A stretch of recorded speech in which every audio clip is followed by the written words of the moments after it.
Hola, profe, soy Ezequiel Tiragoschi. Y bueno, nada, voy a hablar un poco de la ciencia ficción. Bueno, con el tiempo se trató de definir la ciencia ficción, pero, o sea, como que no tiene una definición concreta.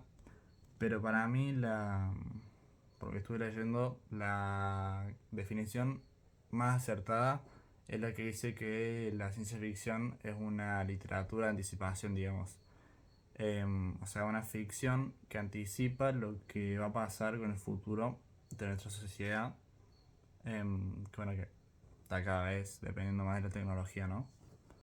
Bueno, este género tiene dos variantes, que bueno, sería la hard science fiction y la soft science fiction. Bueno, la primera, que también sería ciencia ficción hard, involucra más que nada a las ciencias naturales, que son las que se llaman ciencias duras. Bueno, y en estas los avances científicos se presentan con un vocabulario específico, ¿no? Y lo que busca es imitar esta objetividad que tiene la ciencia.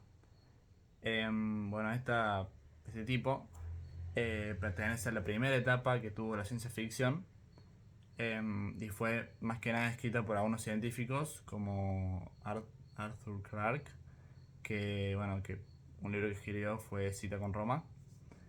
Bueno, y después la ciencia ficción soft, que también se le llama ciencia ficción blanda o especulativa, se centra más que nada en las ciencias, digamos, humanas, que viene siendo que la sociología, la historia, la lingüística.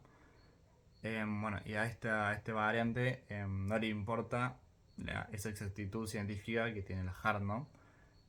Sino que le importa más que nada la respuesta que tienen los hombres o los seres humanos ante los cambios que se les van presentando.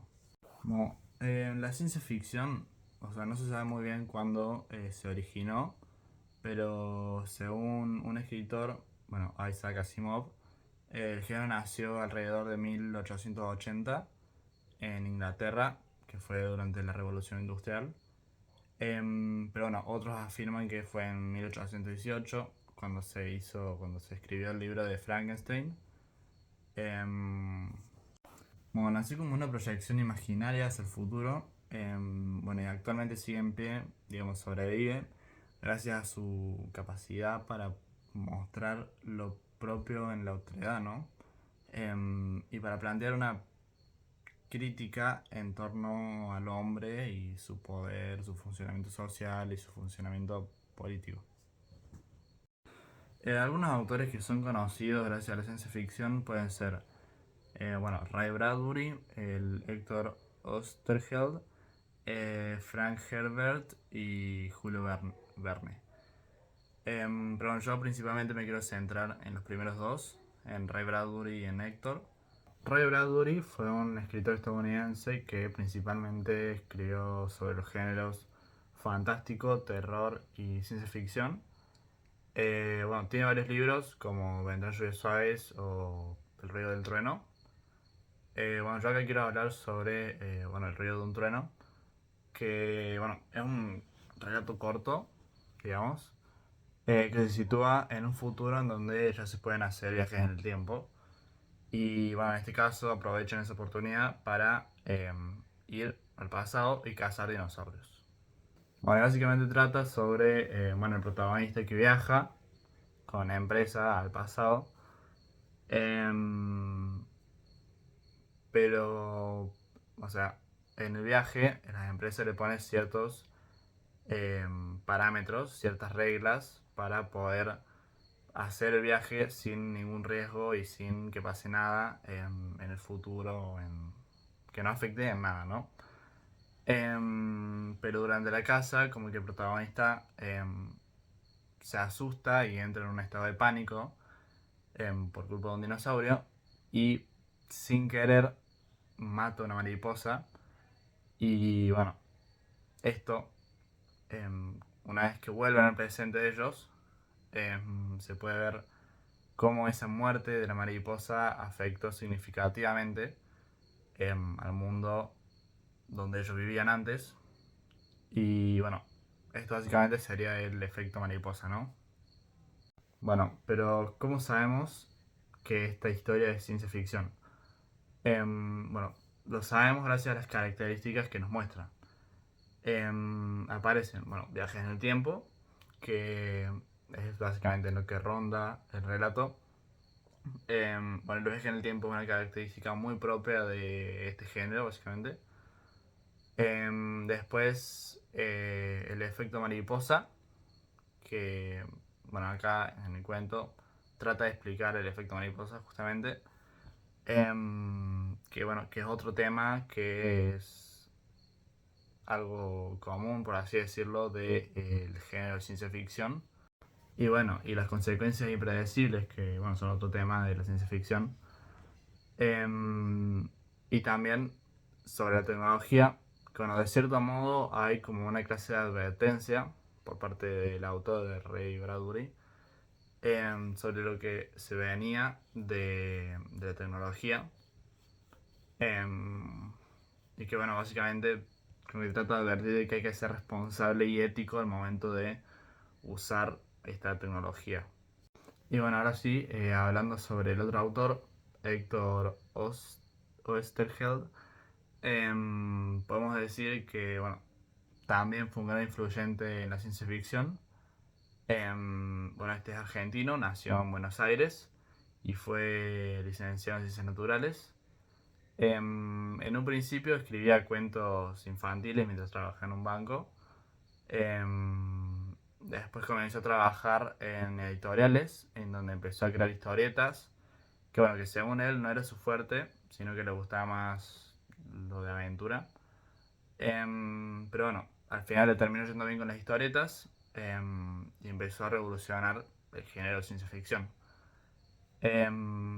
Bueno, en sus cómics, digamos, profundizó mucho el tema de la muerte.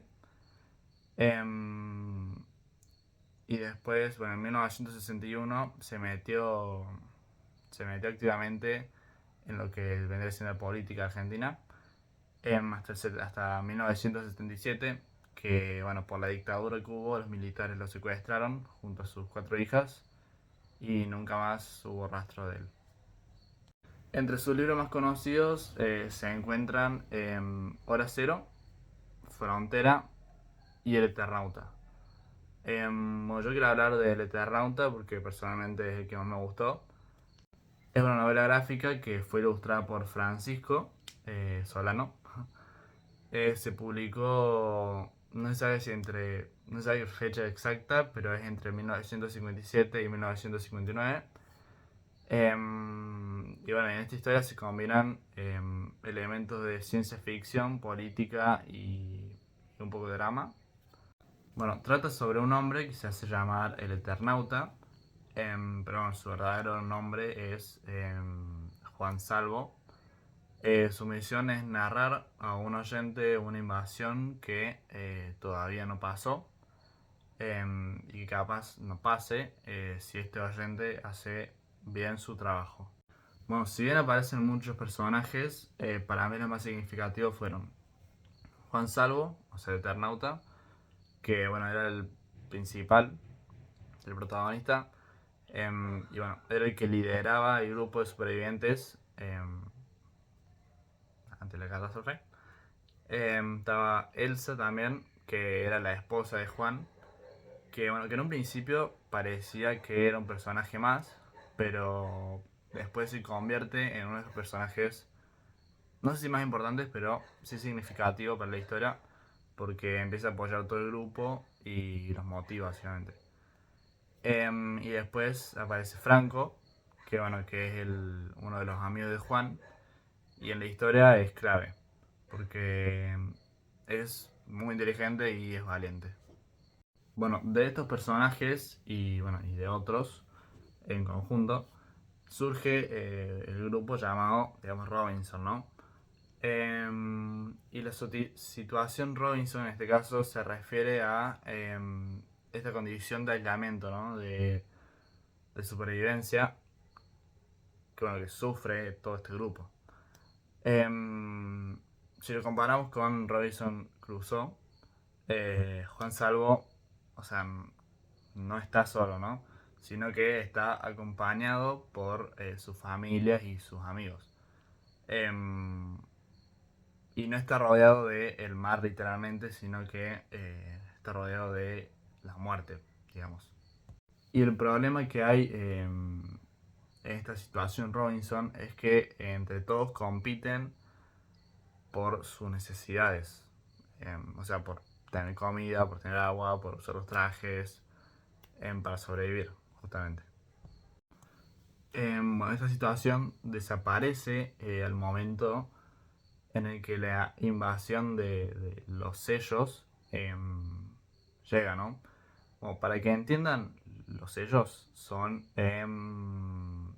o sea, no son extraterrestres, sino que son seres como de otra dimensión que amenazan a la vida de la Tierra, ¿no?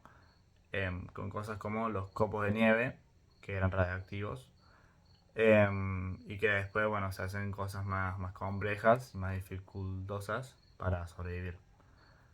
Pero estaba diciendo que la situación Robinson desaparece con esta invasión, ¿no? Porque todos como que al final se terminan uniendo para poder derrotar a este enemigo común que serían los de ellos. O sea, dejan esa competencia que tenían antes de lado y se hacen una unión. Bueno, de todo esto es que sale el héroe colectivo, ¿no? De la colaboración y el esfuerzo en conjunto que hacen todos los personajes para, para enfrentar todos estos problemas y para poder sobrevivir.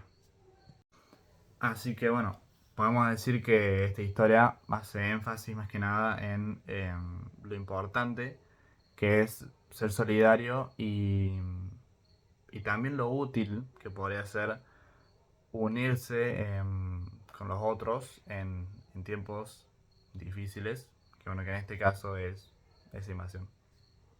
Gracias.